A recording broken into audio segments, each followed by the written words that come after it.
वंदे मातरम मित्रों, सत्यघोष YouTube channel पर आज हम बात करेंगे पसमानदा मुसलमानों की। पसमानदा मुसलमान वो हैं जो सनातन और हिंदू थे अतीत में,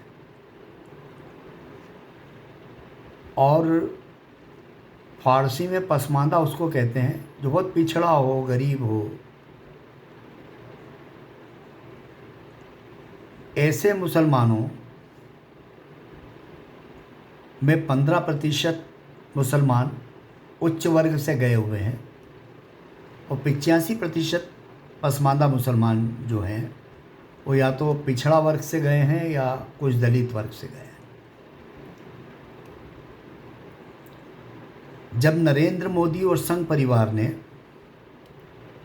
पसमानदा मुसलमानों के बीच में अपनी गतिविधियां बढ़ाना शुरू की और उनकी समस्याओं को जानना शुरू किया और किस तरह से उनको राष्ट्र की मुख्य धारा में लाया जाए, और नरेंद्र मोदी ने एक बार कहा भी था कि कोई हमको मुसलमान वोट देते हैं या न देते हों, पर हम उनके बीच जाएं, उनको जानें, उनकी क्या समस्याएं हैं और विचार विमर्श करें। ये प्रक्रिया तेजी से चली और पसमानदा मुसलमान नरेंद्र मोदी से जुड़ने लगे। एमवाई समीकरण, मुस्लिम तुष्टीकरण और मुस्लिमों को वोट बैंक चलाने वाले, चाहे वो ममता बनर्जी हो, तेजस्वी यादव हो, अखिलेश यादव हो, और भी लोग जो किसी एक वर्ग को साथ लेकर मुसलमानों को जोड़कर सत्ता पाने की चाह रखने वाले लोग बेचैन हो गए। उन्हें लगा कि मुसलमानों का एक वर्ग नरेंद्र मोदी के साथ अगर चला गया तो हमारे सारे समीकरण चले जाएंगे। तो यहाँ से शुरू हुई राजनीति।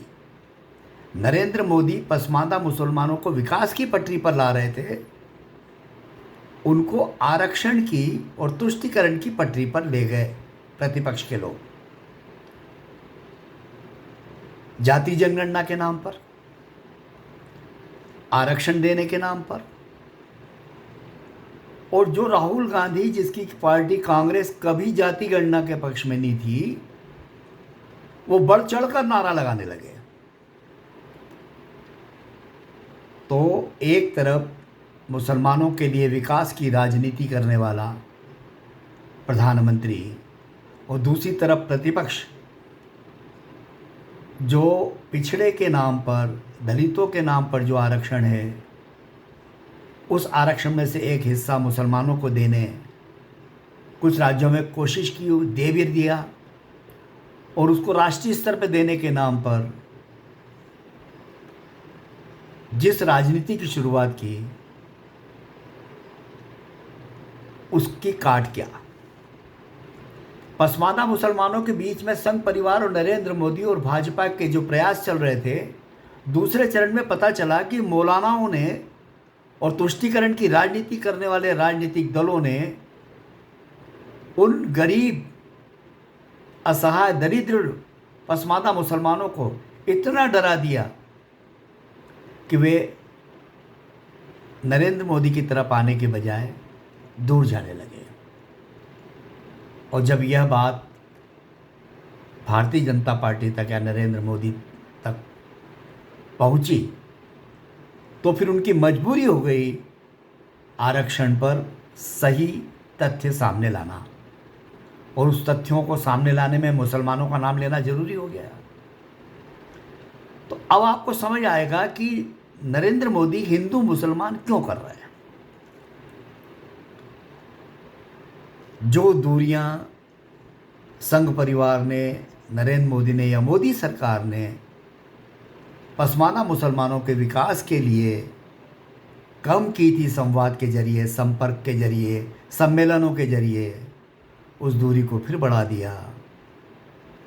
राजनीति है, उसके अपने रंग हैं, सब अपने अपने हिसाब से खेलते हैं।